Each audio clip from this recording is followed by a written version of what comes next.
Hello guys, फिर हाजिर हूं मैं अब है सिंगल मेडिकल दर्पण मीडिया हाउस के सोशल मीडिया प्लेटफॉर्म पर। और दोस्तों, मैं इस समय मौजूद हूं लखीमपुर के अंदर, और लखीमपुर में बहुत ही आकर्षक व्यक्तित्व के स्वामी मिस्टर शरद मल्होत्रा जी उर्फ इंदू भाई।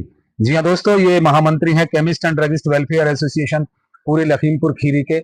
मैं इनके प्रतिष्ठान पर मौजूद हूं और मैं इनसे जानूंगा कि क्या चल रहा है इनके क्षेत्र में, पूरे लखीमपुर खीरी में। क्या चाहते हैं ये शीर्ष नेतृत्व एआईयूसीडी से, क्या चाहते हैं ये दवा कंपनियों से, और क्या चाहते हैं ये और सभी नेताओं से कि किस तरह से इस दवा व्यवसाय के अंदर एक ट्रांसपेरेंसी आए, पारदर्शिता आए। बहुत ही अनुभवी पुराने व्यक्ति हैं हमारे शरद भाई, इनसे जानेंगे। शरद भाई, आपका बहुत बहुत धन्यवाद, आपने हमें समय दिया है। आपका बहुत बहुत स्वागत है। कृपया बताएं, आपको हजारों दर्शक देख रहे हैं पूरे हिंदुस्तान के, और ये एआईयूसीडी तक हमारा लिंक जाता है।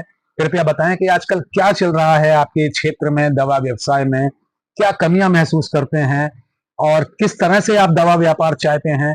क्या शिकायतें हैं आपको शीर्ष नेतृत्व से, क्या शिकायतें हैं आपको दवा कंपनियों से, बताएं जरा। आपको सबसे बड़ी शिकायत तो इस समय जो आ रही है, दवा का व्यापार ऑनलाइन हो रहा है। तो ऑनलाइन दवा की जो बिक्री हो रही है, बीच में भी कई केसेस ऐसे हुए कि ऑनलाइन दवा वाले पकड़े गए और उसमें नकली दवाओं को, तो कहीं ना कहीं ये जन स्वास्थ्य से खिलवाड़ हो रहा है। हम व्यापार के साथ साथ समाज से भी जुड़े हुए हैं और अपनी जिम्मेदारी को पूरी तरीके से समझते हैं कि उचित दवा उचित दाम पे उचित तरीके से कस्टमर को मिलनी चाहिए, उपभोक्ता तक पहुंचनी चाहिए। ये क्या इंदू भाई, ये जो एक ये 20 तारीख को जो मेरे ख्याल से दूसरी या तीसरी बार एआईयूसीडी ने जो भारत बंद कराया, इससे आप कितने सहमत रहे? आपके क्षेत्र में इस बंद की क्या पोजीशन रही? कृपया प्रकाश डालें।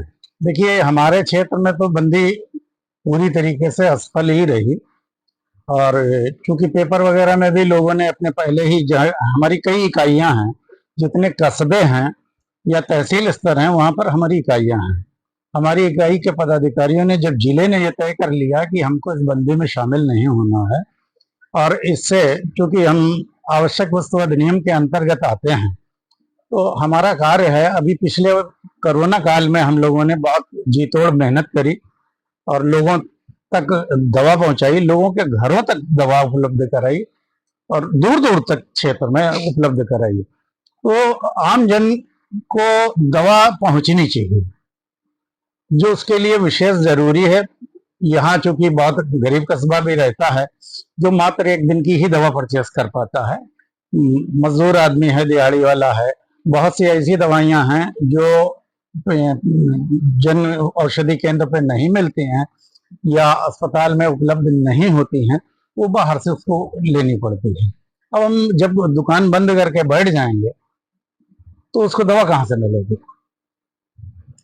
और जीवन रक्षक दवाएं, रोज कोई ना कोई घटनाएं हुआ करती हैं, यातायात इतना ज्यादा बढ़ चुका है, सड़कों पे इमरजेंसियां होती रहती हैं, तो ऐसे में दवा व्यवसाय को नहीं रोका जाना चाहिए।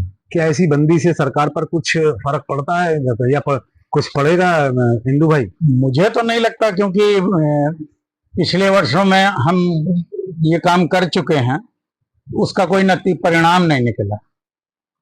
एआईयूसीडी को चाहिए कि वो संबंधित अधिकारियों से या संबंधित विभाग से वार्ता करे, इस पे दिशा निर्देश तय करे, और बंदी करने से कोई लाभ नहीं।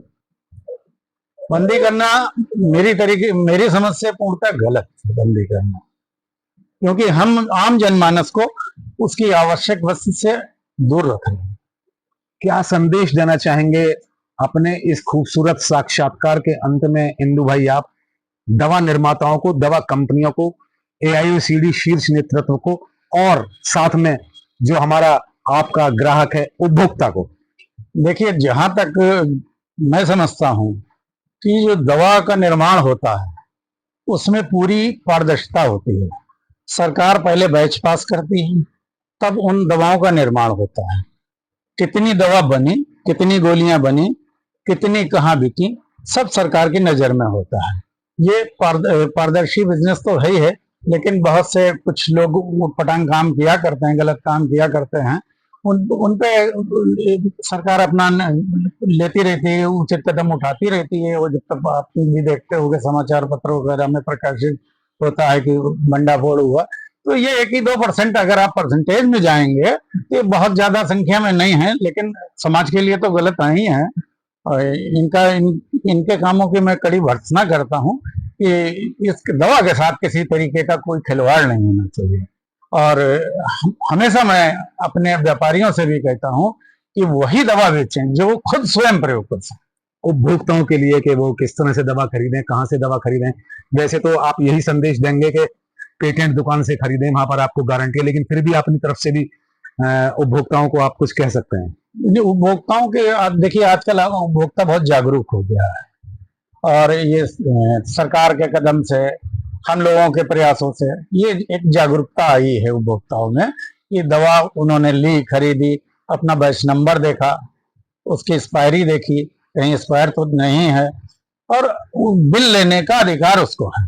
बहुत बहुत धन्यवाद आपका इंदु भाई। और मैं दवा बेचने वालों से, दवा खरीदने वालों से, सभी से अनुरोध करता हूं कि बिल पे खरीदें, बिल पे बेचें।